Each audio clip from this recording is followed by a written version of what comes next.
La vente n'est pas un processus linéaire. Je vais vous montrer comment un vendeur peut maîtriser le tempo de la vente avec le modèle 3C3.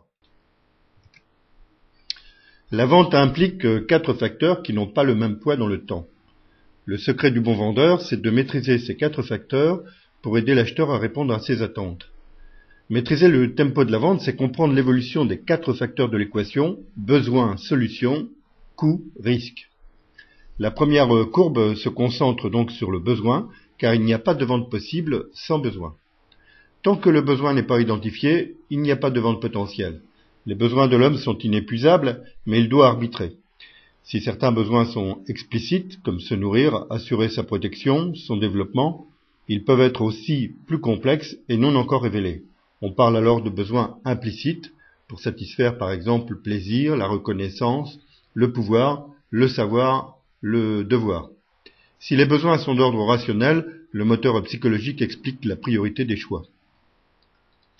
Une fois le besoin devenu explicite pour le client, il est alors disposé à envisager une solution. On passe alors à la courbe 2 pour le satisfaire et il s'intéresse à la manière d'y répondre. Mais une solution représente un coût et nous passons à la courbe 3. Le client va mettre dans la balance les bénéfices en contrepartie de l'effort consenti.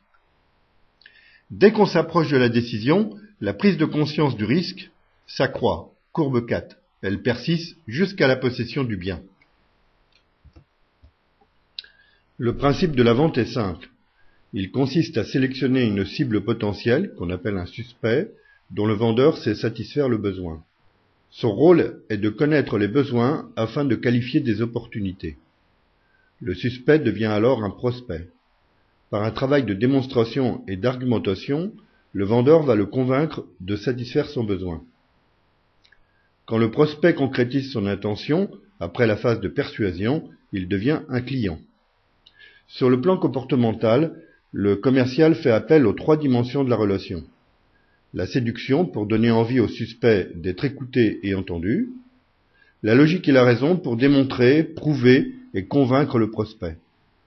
Les émotions, pour persuader le prospect et susciter le passage à l'acte. Il devient alors un client. Nous pouvons ainsi décomposer le tempo de la vente selon les 3 phases du modèle 3C3, connaître, convaincre, concrétiser.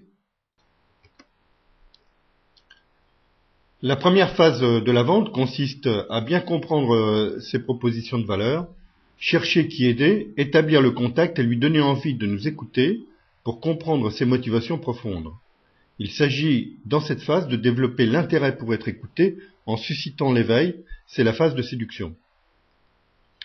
À l'issue de la phase de découverte complète des besoins, la seconde phase, convaincre, répond à une dimension logique et rationnelle afin de montrer, démontrer et prouver que la solution proposée répond aux attentes exprimées. La dernière phase, concrétiser et persuader, consiste à transformer le désir d'achat en réalité. La prise de décision n'a rien de rationnel et le pouvoir de séduction ou de conviction du vendeur n'a plus de poids dans le processus. Il s'agit dans cette phase de susciter le changement d'attitude pour faciliter le passage à l'acte. Par un processus de persuasion, le client s'approprie la détermination de son action. Les 3 phases du processus de vente sont alors déclinées chacune en 3 étapes incontournables pour aboutir à notre modèle 3C3. La phase de connaissance se décline en 3 étapes: construire, communiquer et contacter. La phase convaincre se déroule sur les 3 étapes: collecter, confirmer, convaincre.